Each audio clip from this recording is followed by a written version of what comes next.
So, Good afternoon, Frank. good afternoon, Professor Schmoller. It's been another interesting week, but in fact, I've been reading things that came out probably before this week for the holiday. In particular, the economists' predictions for what's going to happen in the year 2017. Oh my. They do this every year, and they do it in a very interesting way. And then at the end of the year, they tell you what they got right and what they got wrong. Which I've never come across any other substantial periodical that does things like that. But anyway, one of the articles in this issue this year was by Sadiq Khan, Uh-huh. the Pakistani mayor of, well, at least London. the new mayor of London, who is of Pakistani origin. And it really is very interesting. It brings up some things which I think we may have even talked about to some extent before, but they get very little attention. I mean, London probably is the most global city, and the way he talks about it is very interesting. The So, fact that cities are driving globalization, that there aren't very many cities that are anywhere near so global as London is. And the cities are now becoming more interconnected with each other than with their countries, and city and nation-state governments are gradually becoming irrelevant. mm-hmm. And this is something that I have been thinking for some time, but I've never seen it stated in a public situation like this. That's very interesting, but I think it's true because Yeah. we've seen it certainly in the United States on a framework larger than simply cities. Just the other day, California retained the services of the former U.S. Attorney General Eric Holder to lead a completely unified California response to prospective Trump administration plans to thwart what California thinks is the right thing to be doing. And Mm-hmm. this is a state-by-state specific kind of interest. So certainly on a more geographically limited scope, an urban environment such as London or San Francisco would have the same effect. Yeah, but the point about nation states is that they're really not functioning very well anymore. They're not. Um, they're having tremendous problems. Everyone. They can't control their borders, and they're not keeping up their budgetary organization with the way the shape of the society is changing. Mm-hmm. Now, the problem with cities, as Sadiq Khan is very explicit about, is that the cities don't control their own finance. Correct. So they have a lot of problems, but nevertheless, he thinks that they're better able to deal with the changing situation than the state governments are. Mm-hmm. And that may be something to do with the way the whole system of democracy is organized. And that's why I found the article in the Atlantic Monthly interesting, because it talks about the rural-urban divide as something that is made much worse by the actual American Constitution in this country, Mm-hmm. so that sparse populations in places like Wyoming, in fact, have more say in the electoral college than dense populations in large cities. Correct. And that you can see that probably had a very good foundation to that in the 18th century when Mm-hmm. this was written. And one wonders now if people in sparse populations in rural areas didn't have good representation. Does that mean, would that be actually bad for large parts of the country's territory? Apparently in Argentina, the people who live in Tierra del Fuego, a very small number, have some amazingly large number of what shall I say, much greater representation in the government than the people in Buenos Aires. And yet 40% of the population lives in Buenos Aires. Now, obviously, if the rest of the people in the whole of Argentina couldn't work together to organize, to have something to do with the organization of policy relating to sparsely populated areas, that might be bad for the country as a whole.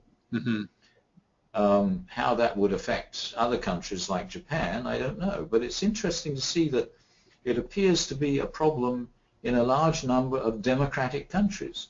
Yes. So that the global urbanization is going to have a number of results which are quite different from what we were thinking of. It's a very interesting observation, because when we talk about the failures of the nation state, and the nation state itself, within its territorial limit, is dealing with this issue of urban versus rural, and not being able to control it any more than the urbanites or the ruralites can control it. So it is inherently a fractious kind of situation that creates discord. And on a national level, as we've just seen in the United States election with the Electoral College voting, it has results such as what actually occurred, where where Trump was elected, despite having had 3 million fewer votes than Clinton, but because of the processes of the Electoral College, he won. Yeah, in the long term, a lot probably depends on how food production. I was just going to say that, because you think aloud about how everybody's moving to cities, and then you go to the next step and you think, well, why wouldn't people move to cities? And you think that's a good thing. But then you go, but wait a minute, who's going to grow the food? And if food production gets taken over by large corporations, which is one possibility, and to some extent has already happened, then presumably the large corporations would look after the environment which they depended upon for their production. But that would be good for the productive areas, but probably not for Tierra del Fuego. No, and then where do the large corporations vote? That's the other thing. Yeah, I mean, corporations don't vote per se. Are the workers in I don't know, Monsanto? No, but they have political power with the government. They do have political power with the government. I think it's a real issue right now, because I think every 4 years during a presidential election, people become resensitized to the vagaries of the Electoral College, and dust is blown off these old tomes which described how and why the Electoral College was put into place.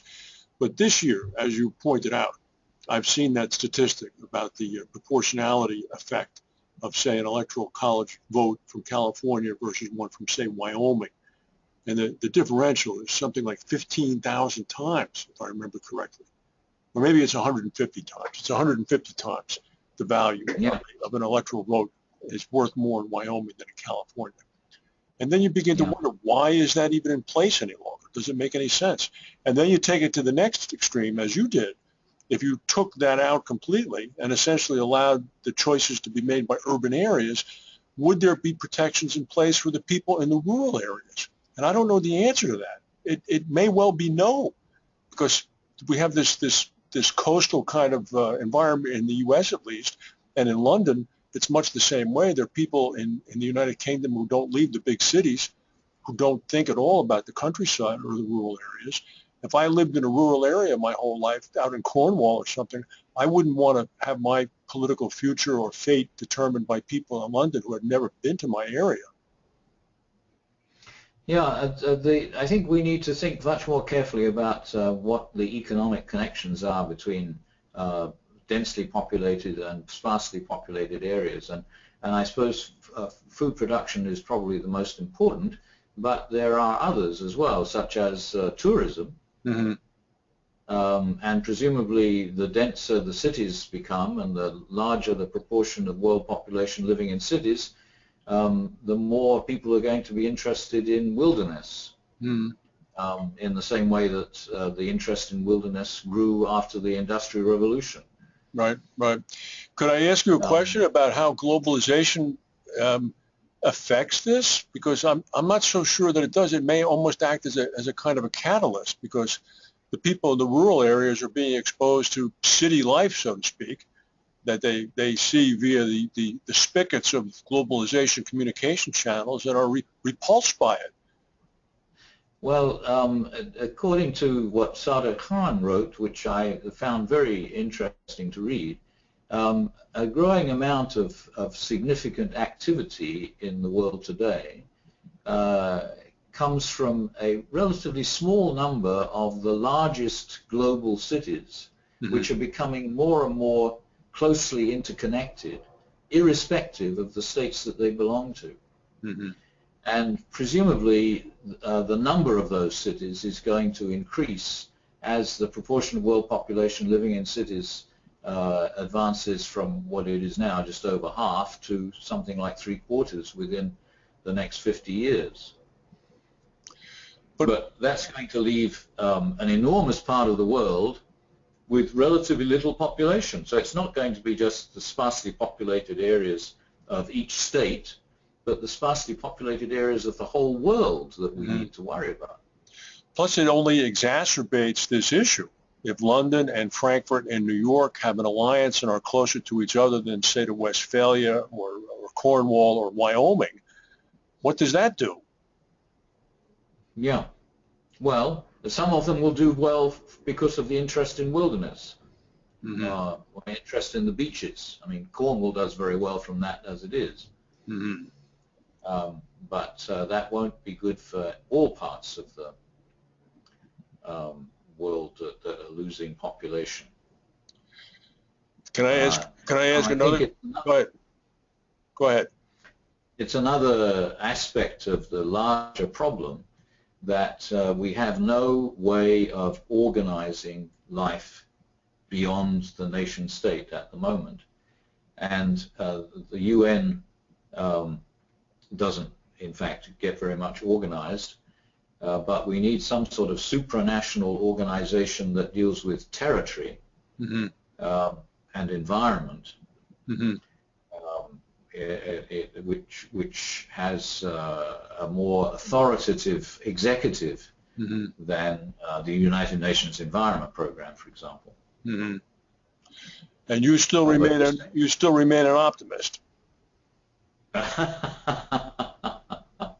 Well, for the time being, anyway. I mean, so much is unknown in the way life in cities is going to develop. What cities are going to need in order to continue to function as nodes of social interaction. Maybe things will happen in cities which will take care of the larger problem, but at the moment it's difficult to foresee how that could happen. It sure is. It sure is.